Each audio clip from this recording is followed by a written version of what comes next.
வணக்கம் நண்பர்களே, இன்னைக்கு நம்ம பார்க்க இருப்பது உன் சமையல் அறையில் அப்படின்ற டாபிக் தான். வேலை முடிச்சுட்டு வந்ததுக்கு அப்புறம் கொஞ்சம் பசிச்சது, சோறு போட்டு சாப்பிடலான்னு பார்த்தா சரி ஒரே ஒரு முட்டை மட்டும் ரொம்ப நேரமா நம்ம கண்ணை உறுத்திட்டு இருந்தது. ஸோ அதனால என்ன பண்ணலான்ட்டு எப்பயும் போற ஆம்லேட்டுக்கு பதிலாக நீ கொஞ்சம் டிஃப்ரெண்டா போடலான்ட்டு. ஸோ இந்த முட்டை தாங்க, நல்லா பார்த்துக்கோங்க, நல்லா கூமுட்டை கிடையாது. இந்த பக்கம் பார்த்தீங்கன்னா கத்திரிக்காய் தொக்கு கையோட்டு நக்குன்னு மட்டும்தான் இருந்தது. தோசைக்கல்லை நல்லா க்ளீன் பண்ணிட்டு அப்புறம் லைட்டர் எடுத்து பற்ற வச்சேங்க. பத்தலைன்ட்டு அடுப்பு பத்தவே இல்லைங்க. அதுக்கப்புறம் கீழே செக் பண்ணாதான் கேஸ் ஆஃப்ல இருந்தது. அப்புறம் கேஸை ஒரு ஆணாகிய நானே ஆன் பண்ணி விட்டு ஜன்னலை மெதுவாக திறந்து அதுக்கப்புறம் மறுபடியும் லைட்டர் எடுத்து வச்சு அடிச்சாங்க. பத்திக்கிச்சு ஒரு அசைச்சத்திரி அப்படின்னு பத்திக்கிச்சுங்க.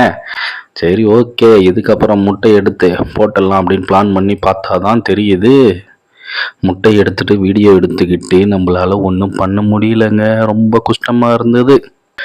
உப்பை தேடி கண்டுபிடிச்சி எடுக்கிறதுக்காக சமையல் அறைக்குள்ள அங்கேயும் இங்கேயும் செக் பண்ணி பார்த்தா நீளமா ஒரு பாட்டில் இருந்தது. அதில் வெள்ளையா இருந்தது.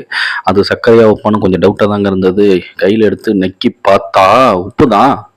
சரி ஓகே, நடுப்பு கணக்கியே சொல்லிட்டான், இதுக்கப்புறம் என்னங்க அப்படின்னு வீடியோ ஒரு ஓரத்தில் வச்சு எடுக்கலான்னு பார்த்தா கேமரா மறைந்து இருந்து பார்க்கும் மர்மம் என்ன அப்படின்ற மாதிரி மறைஞ்சிருந்து பார்க்கவே மாட்டேன்ருச்சுங்க.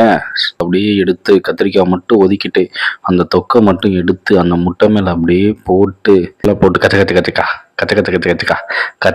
கச்சக்கான்ட்டு போட்டு இந்த கொத்து பரோட்டாவில் போட்டு கொத்துறா மாதிரி கொத்தாம மெதுவா முட்டையை, ஆனால் முட்டை அதுக்குள்ளே நல்லா ரவுண்ட் ஆயிடுச்சுங்க.